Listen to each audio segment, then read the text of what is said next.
Chapter 7. And it came to pass, when the king sat in his house, and the Lord had given him rest round about from all his enemies, that the king said unto Nathan the prophet, See now, I dwell in an house of cedar, but the ark of God dwelleth within curtains. And Nathan said to the king, Go, do all that is in thine heart, for the Lord is with thee. And it came to pass that night, that the word of the Lord came unto Nathan, saying, Go and tell my servant David, Thus saith the Lord, Shalt thou build an house for me to dwell in?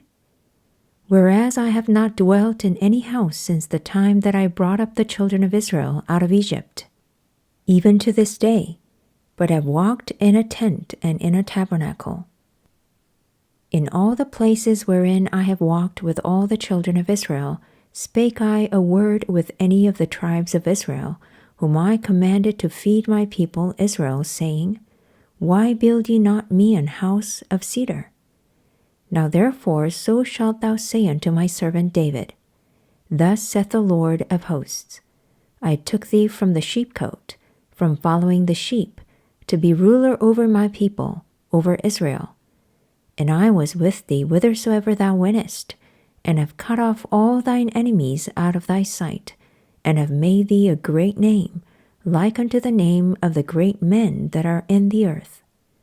Moreover, I will appoint a place for my people Israel, and will plant them, that they may dwell in a place of their own, and move no more, neither shall the children of wickedness afflict them any more, as before time.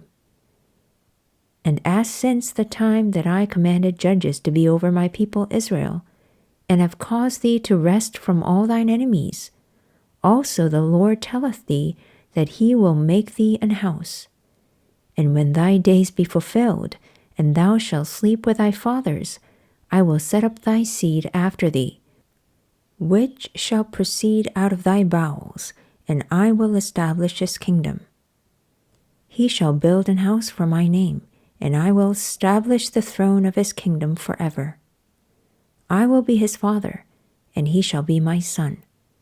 If he commit iniquity, I will chasten him with the rod of men, and with the stripes of the children of men. But my mercy shall not depart away from him, as I took it from Saul, whom I put away before thee.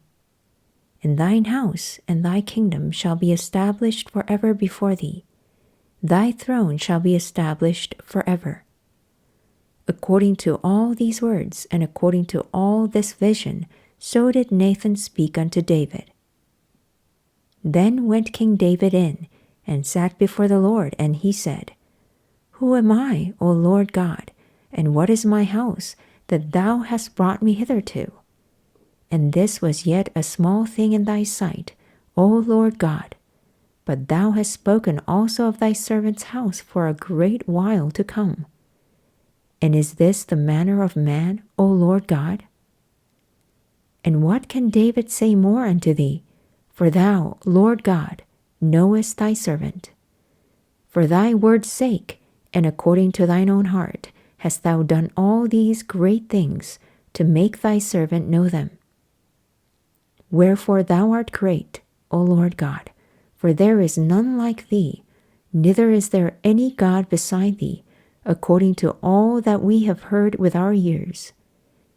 And what one nation in the earth is like thy people, even like Israel, whom God went to redeem for a people to himself, and to make him a name, and to do for you great things and terrible for thy land, before thy people, which thou redeemest to thee from Egypt, from the nations and their gods. For thou hast confirmed to thyself thy people Israel to be a people unto thee forever. And thou, Lord, art become their God. And now, O Lord God, the word that thou hast spoken concerning thy servant, and concerning his house, establish it forever, and do as thou hast said. And let thy name be magnified forever, saying, The Lord of hosts is the God over Israel, and let the house of thy servant David be established before thee. For thou, O Lord of hosts, God of Israel, hast revealed to thy servant, saying, I will build thee an house. Therefore hath thy servant found in his heart to pray this prayer unto thee. And now, O Lord God, thou art that God, and thy words be true, and thou hast promised this goodness unto thy servant. Therefore now let it please thee to bless the house of thy servant, that it may continue forever before thee. For thou, O Lord God, hast spoken it. And with thy blessing let the house of thy servant be blessed forever.